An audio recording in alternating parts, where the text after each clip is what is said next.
So concept 0 with a spring, if I could have your attention, can we not have our little conversations? Okay. Concept 0 with a spring is that simple springs, and any spring that looks like this is going to behave, at least for most of its time, it's going to behave like a simple spring. Okay. Simple springs have this property that the more you stretch them, the more force you need to stretch them. Okay. So point your eyes up here, just watch this. Okay.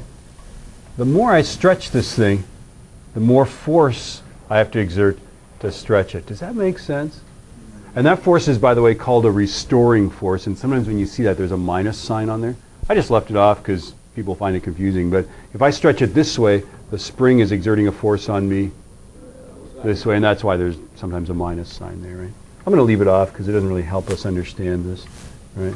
And then this thing says, this formula says the F equals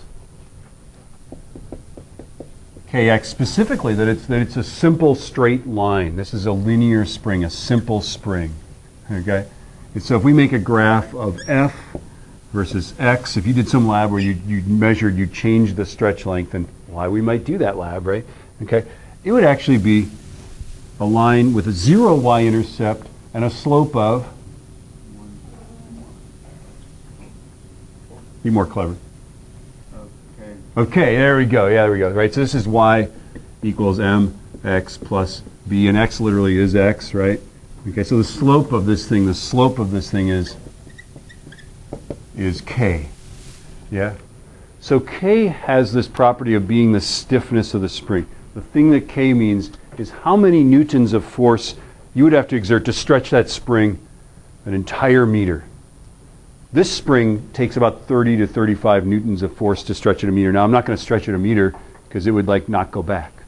Okay? But if I stretch it half a meter, it would take about half that much force, right? Because it's a straight line, and we can figure it out from that.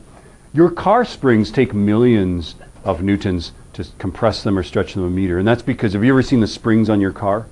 You probably have coil springs, and the wire that they're made out of is that big around. Yeah? Honest to God. Heavy-duty springs. Imagine compressing one of those things a meter. Yeah? It takes special tools. They don't compress them a meter. They couldn't do it, right? But they have special tools. When they put shock absorbers on and off, you've got to have these things that do that, right? Okay.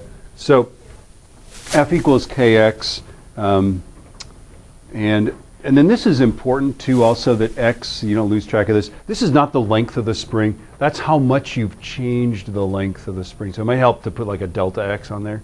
I just think it makes it harder to understand. It's how much it's been distorted, so compressed or stretched, right? Okay. And then the example problem here is that if we have 15 newtons force and it stretches this thing 42 centimeters, and that, by the way, is about what this spring does, right? Well, then we can set up our little equation here. We can say F equals K times X, right? And it's 15 newtons is equal to some constant that we don't know times 0.42 meters. Yeah? And then we can solve that for K. K is going to equal 15 newtons over 0.42 meters. What does that equal? 35.7, all right.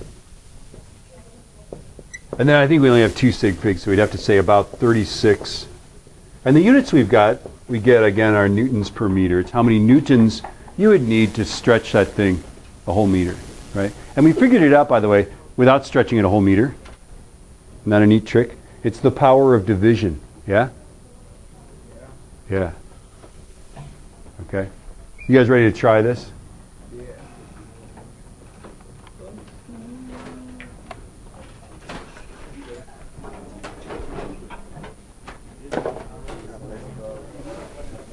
Think multiple choice test.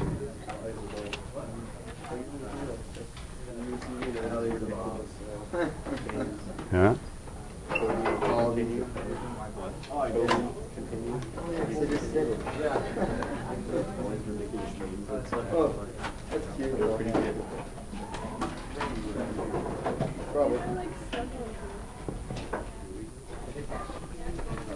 Here are some that are better.